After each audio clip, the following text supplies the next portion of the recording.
Hello, everyone. I am AFAA Master Instructor Jay Guillory, And I'm AFAA Master Instructor Christine Woods. and we are back with another Tuesday teaching tip, which I lovingly refer to as the triple T. Love it. So before we get started on today, about what we're talking about today, Christine, what's our recap from last week? Yes, last week we were talking about your first teaching gig and specifically how to format your class so that you are making sure you include all the necessary components. Absolutely. So today's topic is building your group fitness community.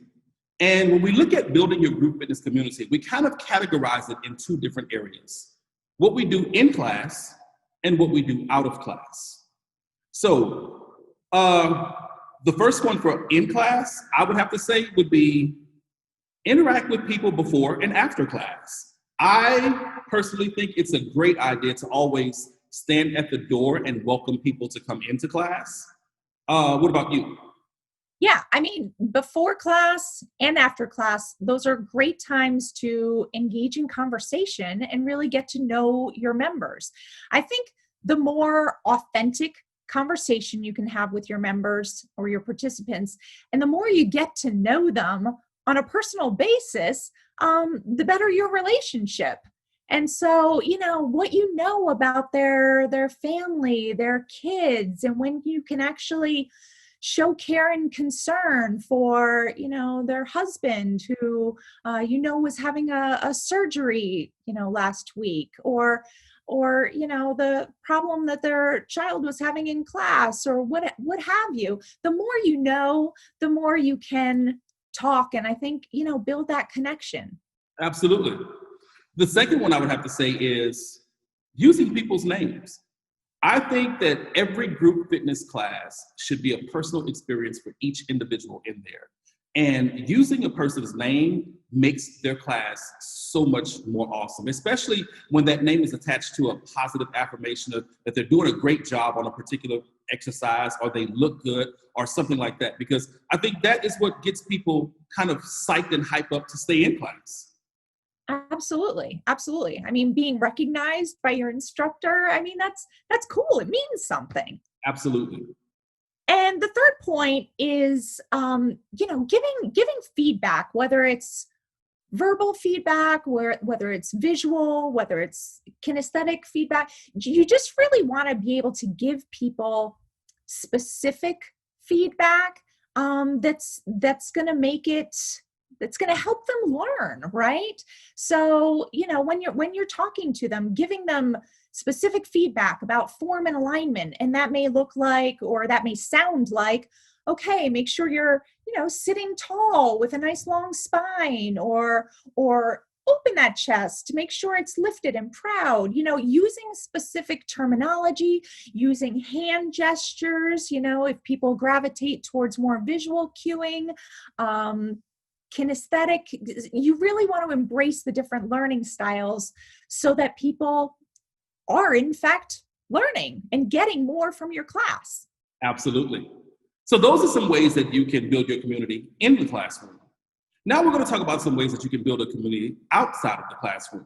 And when we talk about outside of the classroom, these are ideas that you can come up with on your own, or you can do some research and figure out some ways, or even come up with some new things that you can do.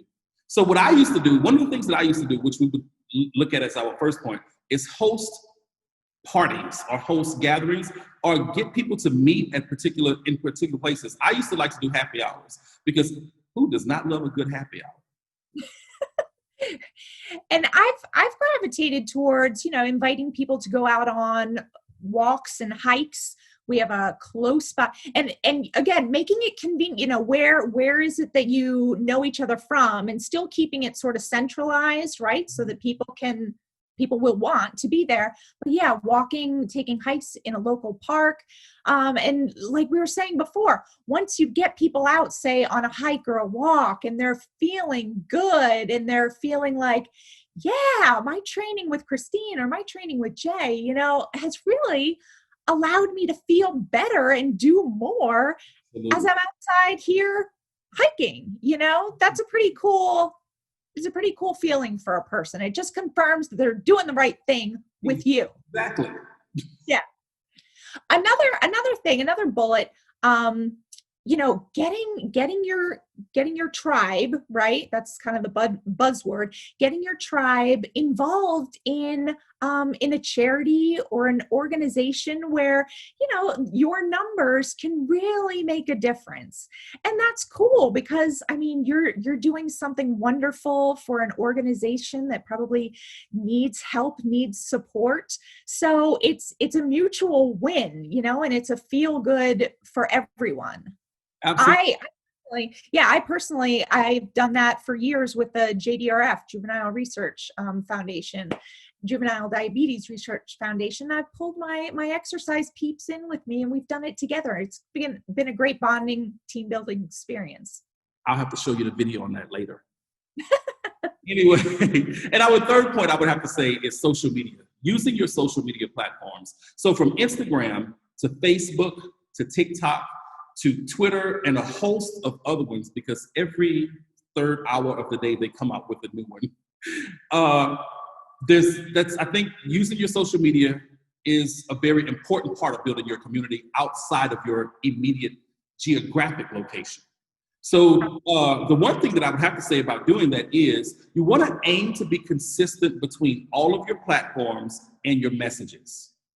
The first way that I think is a good way to do that is to simply make sure your personal pages and your professional pages are different.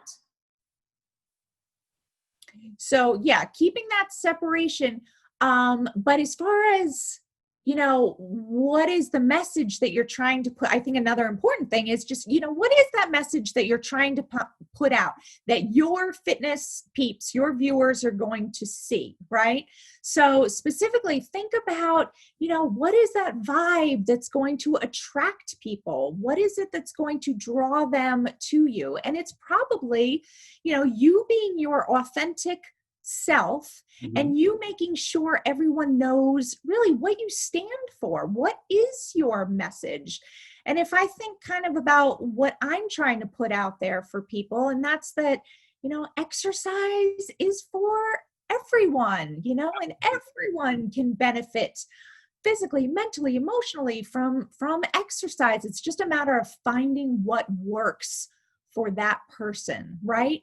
So just make sure it's positive and that people are going to want to come to you. Let me tell you, mine has always been exercise is not a competition. And that's a great message, right? Yeah. You are. Yeah, absolutely. When you're standing in class, you should not care what the person next to you is doing. At all. No. You are running your own race. Exactly. Absolutely. And if you do compete against someone, it should be the person that you were yesterday. Because you always want to come out on top of this a better person today than you were yesterday. That's it. Absolutely. I like that. So that's all we have time for today. We appreciate you liking this video and sharing these videos because Christine and I just absolutely love doing them. This is fantastic. This is what we do. I love it. I am AFAA Master Instructor Jay Guillory. And I'm AFAA Master Instructor Christine Woods. And we will see you again next week, but have a great day today. Bye.